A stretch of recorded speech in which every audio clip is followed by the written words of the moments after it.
Já parou para pensar o quão próximo você pode estar do limite da sua própria moralidade? Ali, onde você está agora, imerso na rotina do dia a dia, já considerou o que poderia acontecer se as regras de decência deixassem de se aplicar? Você ainda seria a pessoa íntegra que acredita ser? Ou acabaria deslizando para o abismo, agarrando-se desesperadamente à sua sanidade? Recentemente, encontrei um livro que abalou meu cerne lógico, O Efeito Lúcifer, de Philip Zimbardo. Este livro não apenas questiona por que pessoas boas se tornam más, mas também oferece uma resposta desconcertante. Isso pode acontecer com você. Sim, você. Mas antes de se horrorizar, permita-me guiá-lo por esse labirinto sombrio da psicologia humana.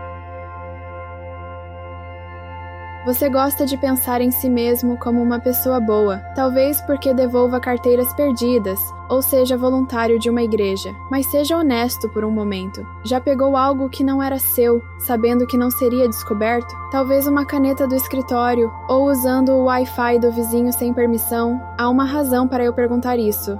Zimbardo, em sua análise perturbadora, deixa claro que o mal não é uma força distante e abstrata. Pelo contrário, ele surge de pequenas transgressões aparentemente insignificantes. E se você acha que seria diferente, está prestes a ter um choque de realidade. A verdade é que a linha entre o bem e o mal é muito mais tênue do que gostaríamos de acreditar. Talvez você ainda se apegue à ideia reconfortante de que é bom, que sua personalidade é fixa como as estrelas no céu noturno. Mas deixe-me desfazer essa ilusão. A crença de que seu caráter é imutável, que você permanece o mesmo em todas as situações, é uma ficção. Zimbardo nos apresenta a abordagem situacional, uma perspectiva tanto libertadora quanto aterrorizante. Quem você é não está gravado em pedra, mas sim na areia, mudando constantemente conforme o ambiente ao seu redor. Pense em como você age perto de amigos, em comparação a como se comporta diante de uma criança. Você é a mesma pessoa em ambos os cenários?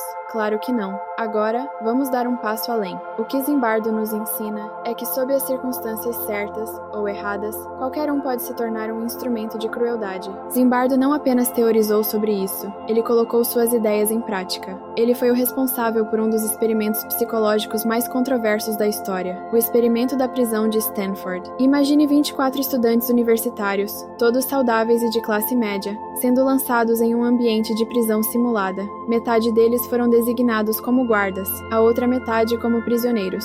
Os guardas receberam uniformes, cacetetes e óculos escuros espelhados, do tipo que esconde os olhos, e, por extensão, suas emoções. Os prisioneiros foram despidos, tiveram seus cabelos raspados e receberam números em vez de nomes. Não demorou muito para que essa experiência psicológica se transformasse em um verdadeiro pesadelo. Os guardas, homens aparentemente normais e decentes, começaram a se deleitar com o poder que tinham. Eles forçaram os prisioneiros a urinar em baldes, os despiram e os trancaram em armários escuros como forma de punição. Tudo isso aconteceu em apenas 6 dias. Foi o tempo necessário para Zimbardo encerrar o experimento. O aprendizado disso é que, em certas condições, sua moral pode desmoronar tão rapidamente quanto um castelo de areia em meio a um furacão. Você pode acreditar que, se estivesse na mesma situação, agiria de forma diferente, mas a verdade é que você não sabe ao certo. Zimbardo aponta para um ingrediente em particular na receita do mal: a obediência à autoridade.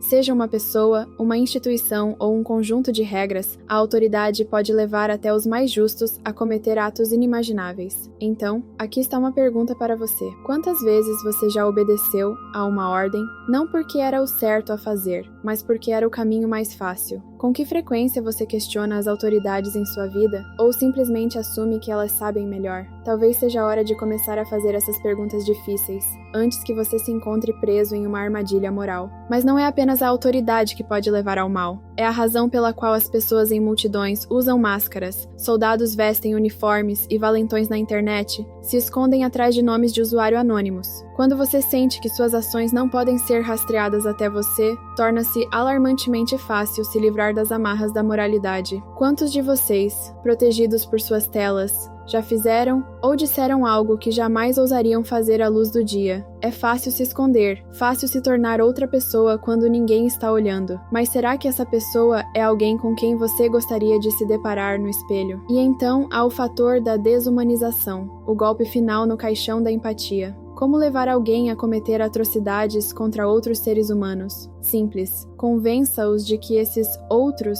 não são realmente humanos. É uma manobra psicológica que justificou alguns dos piores horrores da história. Você pode pensar que esse tipo de desumanização pertence ao passado distante ou ao coração de outras pessoas más. Mas olhe mais de perto para o mundo de hoje. Com que frequência você ouve pessoas sendo descritas como escória, canalha ou verme? Quão fácil se torna, uma vez que essas etiquetas são aplicadas, desviar o olhar do sofrimento e justificar a crueldade? Aqui está a verdade aterrorizante. O momento em que você deixa de ver alguém como plenamente humano é o momento em que você abre a porta para o seu próprio potencial obscuro. Palavras podem ser armas, e quando usadas de maneira sutil, podem mascarar até mesmo as ações mais hediondas. Entre na linguagem eufemística um vocabulário limpo e higienizado, que transforma tortura em interrogatório reforçado e genocídio em limpeza étnica. Zimbardo explora como essa linguagem eufemística e poderosas ideologias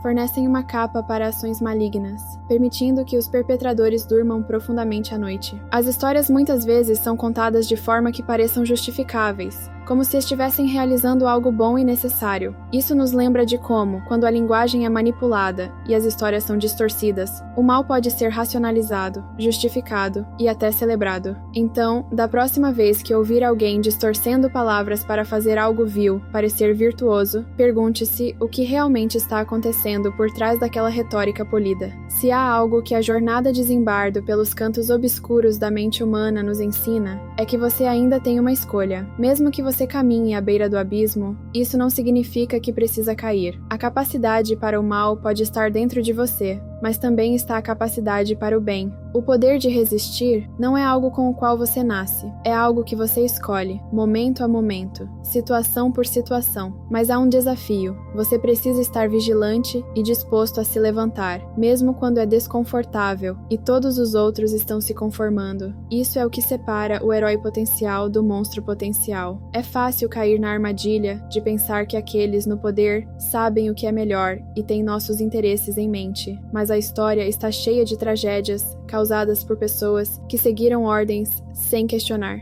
A lição é clara: a autoridade, quando não controlada, pode ser um guia perigoso. Porém, você não é impotente diante dela. Você tem uma voz, o poder de dizer não, de se afastar e resistir. Às vezes, isso é tudo o que é necessário para não cair nesse precipício moral. Então, da próxima vez que alguém lhe disser para fazer algo que não parece certo com sua consciência, dê um passo para trás. Pense por si mesmo e faça as perguntas difíceis. Isso pode ser a diferença entre ser um seguidor e ser um herói. Falando em heróis, no meio de toda essa conversa sobre o mal, há um outro lado. Aqueles que escolhem agir com coragem, quando todos os outros estão paralisados pelo medo ou pela conformidade. Zimbardo não nos deixa apenas no desespero. Ele nos oferece uma saída, um caminho para a bondade que começa com a ação. O que separa um herói de todos os outros não é uma força sobre-humana ou confiança inabalável, mas a vontade de agir enquanto outros permanecem inertes.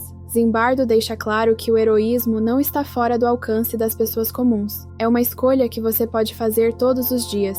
Isso nos leva à verdade desconfortável que Zimbardo martela. Todos nós carregamos dentro de nós as sementes do bem e do mal. Somos contradições ambulantes, capazes de atos elevados de heroísmo e de mergulhar nas profundezas da crueldade. A escolha entre esses dois extremos não é algo que acontece uma única vez. É uma luta constante, uma batalha diária. Ter essa consciência não só faz de você uma pessoa melhor, mas também uma pessoa mais alerta, capaz de agir com propósito, em vez de ser arrastado pelas circunstâncias. Não se trata de temer o que você poderia se tornar, mas de escolher, a cada dia, quem você deseja ser. É crucial entender que a linha entre o bem e o mal não é apenas um conceito filosófico, é uma realidade diária. Vamos juntar tudo isso. O Efeito Lúcifer de Zimbardo não é apenas um livro sobre o lado sombrio da natureza humana, é um chamado à ação. É um desafio para que cada um de nós enfrente o potencial de maldade dentro de si e faça a escolha consciente de agir bem. As situações em que você se encontra irão testá-lo, irão empurrá-lo para aquela linha onde o bem e o mal se confundem. Mas é nesses momentos de teste que seu verdadeiro caráter se revela. A escolha entre o bem e o mal não é um grande evento único. É uma série de pequenas decisões cotidianas.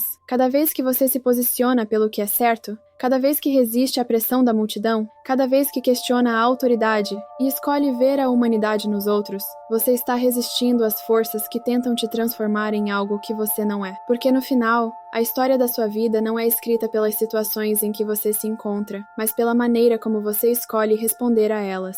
Então, escolha sabiamente. Seja o herói, não o monstro.